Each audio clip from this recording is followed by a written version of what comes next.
This video is going to demonstrate the copper lab. What you're looking at is the setup for the lab. You're going to need a glass stirring rod, a 150 milliliter beaker, a test tube rack, and a test tube holder, either a Bunsen burner with a ring stand or a hot plate with a ring stand, and another 150 milliliter beaker that's filled about halfway with distilled water.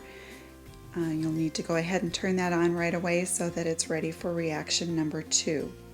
You're also going to need 3 chemicals, and we'll look at those, and you should observe their physical properties. The first chemical is 1 molar copper 2 nitrate. The 1 molar, or 1M, stands for the concentration. In this case, 1 mole of copper 2 nitrate was dissolved to make 1 liter of solution.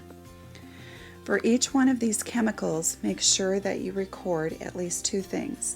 First, the color, and in this particular series of reactions, you're going to have a couple of blues, so be descriptive when you're writing the blue. Robin egg blue, sky blue, aqua blue, so forth. Secondly, you should record the state. If you can see through it, it means that it's liquid. If you know there's a chemical dissolved in the liquid, then it's aqueous. If you can not see through it, it means that there's a solid precipitate. And if you see bubbles, that means that there's a gas. And for a couple of these reactions, you may see more than one of those states present at one time. The next chemical is hydrochloric acid, HCl. When you're describing the color, notice that it has no color, so you will say colorless. Again, clear means that you can see through it or it's transparent. Colorless means no color. The third chemical is 1 molar sodium hydroxide, NaOH. For the first reaction, you're going to add 10 drops of copper 2 nitrate to a clean, dry test tube, and then 20 drops of sodium hydroxide, which is also aqueous, to the test tube. To mix the chemicals, you can do one of 2 things.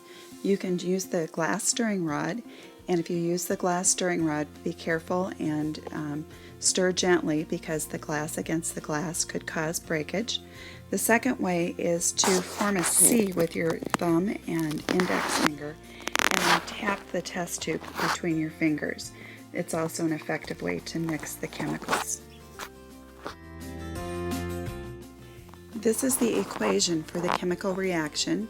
You're starting with copper 2 nitrate, that was the 10 drops of blue solution, plus sodium hydroxide, that was the 20 drops of the colorless solution. In this double replacement reaction, copper and sodium trade places, so the products are sodium nitrate and copper 2 hydroxide. The blue precipitate that you see in this reaction is the copper 2 hydroxide. Here's a look at the first product or set of products. You can see that the copper 2 hydroxide, the blue precipitate, is starting to settle to the bottom of the test tube, and the sodium nitrate is still dissolved in the solution, so you can't see it because it's a white solid, and when that white solid dissolves in the solution, it becomes colorless. If we take a look at the product side of the equation again, you can see we have sodium nitrate and copper 2 hydroxide, and the copper 2 hydroxide is the blue solid. The beauty of this lab is that all of the reactions occur in one test tube. So the products from this reaction will become the reactants for the next reaction. When we write the next chemical equation, however, we're only going to include the copper 2 hydroxide, and that's because the sodium nitrate is not affected by the heat in the next reaction. And chemical equations only include the chemicals or the substances that undergo chemical change. So since the sodium nitrate will not undergo a chemical reaction, we are not going to include it in the next chemical equation. So taking a look at the chemical equation for reaction number 2, you can see that we're starting with copper 2 hydroxide. You're going to heat the copper 2 hydroxide, a single reactant, and it's going to break down into copper 2 oxide and water. The copper 2 oxide will be a solid precipitate and water will be in the liquid form. This shows the copper 2 hydroxide in the hot water bath. At this point the water should be hot, possibly starting to boil. If the water level gets low, please let me know and I will refill it with distilled water. If we use tap water in the hot water bath, it leaves a film of minerals that's hard to get out, so I prefer to use distilled water. An important step here is to make sure that all of the copper 2 hydroxide decomposes to form copper 2 oxide. The copper 2 oxide is a black solid, so you need to make sure that all of the blue solid in the test tube turns to that dark brownish black color. If it's not turning right away, you can try adding 5 to 10 more drops of the sodium hydroxide, stir it carefully, and then wait to see another minute or so whether or not it's going to turn black. If after a couple more minutes and another addition of sodium hydroxide it doesn't turn black, then you need to start over with 10 drops of the copper 2 nitrate and 20 drops of sodium hydroxide. Sometimes this reaction doesn't work. That's okay. It doesn't necessarily mean you've done anything wrong, and starting over should do the trick. If you have to start over more than once, please let me know and I will assist you. Before you start the next reaction, the copper 2 oxide needs to cool off a bit. So take your second 150 milliliter beaker, and this time you can use tap water and fill it about halfway. Put the test tube into the cool water bath and allow it to cool for about 2 minutes. If we look at equation number 2 again, we see that the copper 2 oxide solid is the black precipitate and the other product is water. So as we begin the next reaction and write the equation, we're only going to include the copper 2 oxide because water is not reactive, so it won't undergo chemical change in the next reaction. So the next chemical equation shows the copper 2 oxide, and we're going to be adding hydrochloric acid. In reaction number 3, you're adding hydrochloric acid and you will see a dramatic color change. Make sure that all of the black color disappears, and if you had to add extra sodium hydroxide in reaction number 2, you will have to add a little bit more hydrochloric acid than the directions call for. Make sure that you stir it carefully or tap it between your fingers to mix it, and then be patient. Sometimes it takes a moment for this reaction to completely occur. This photo shows you the difference between the copper 2 chloride in the test tube and the copper 2 nitrate that you started with. Notice that the copper 2 chloride isn't just a lighter blue, but it's a slightly different type of blue, and that's an indication that the substance in the test tube is different from the substance that you started with. The next step is to test the pH of the solution. And the purpose of testing the pH is to show you that this addition of the hydrochloric acid in the previous step has made the solution acidic. Acidic solutions contain hydrogen ions, and the hydrochloric acid HCl, contains hydrogen ions. To perform the test, dip the glass stirring rod into the solution in the test tube, and then take the glass stirring rod to the pH paper.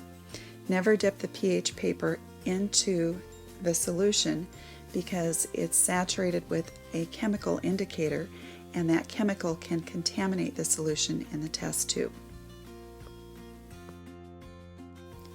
If we look back at the equation for reaction number 3, where you added hydrochloric acid to the copper 2 oxide, you'll see that the products are copper 2 chloride and water.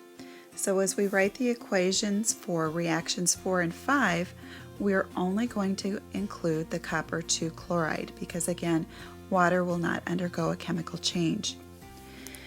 The reason we're showing 2 reactions happening simultaneously is because the copper 2 chloride is going to react with the aluminum wire in a single replacement reaction, and the excess hydrochloric acid from the previous addition of hydrochloric acid in reaction 3 is going to also react with the aluminum. In the case of the copper 2 chloride reacting with the aluminum, the single replacement reaction is going to produce aluminum chloride and copper, and then in reaction number 5, the hydrochloric acid and aluminum are going to produce aluminum chloride as well and hydrogen gas. And of course, an indication of hydrogen gas will be bubbles, and then the aluminum chloride is a white solid, and of course you can't see that because it's remaining dissolved in solution. So the aluminum chloride is aqueous.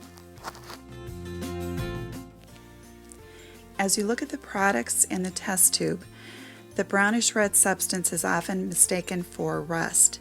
However, rust is iron 3 oxide, and we haven't introduced iron into any of the reactions in this series of reactions. So if you take a look at the products again for the copper 2 chloride plus the aluminum, one of the products is copper. The brownish red substance is copper, and what we've done then in these 5 reactions is we've taken the copper 2 ions from the copper 2 nitrate, and the electrons that were initially lost were regained during the course of the reactions to form neutral copper metal again. A final look at that last reaction between the hydrochloric acid and the aluminum shows us that the hydrogen ions in the hydrochloric acid, or HCl, are converted into hydrogen atoms. Hydrogen ions are what cause acids to be acidic, so the fact that those ions have changed into atoms means that the solution should no longer be as acidic. Low pH numbers indicate high acidity, and then lower acidity is indicated by higher numbers. So your original pH should have been fairly low, and if you retake the pH again, because the solution is no longer as acidic, you should have a higher pH number.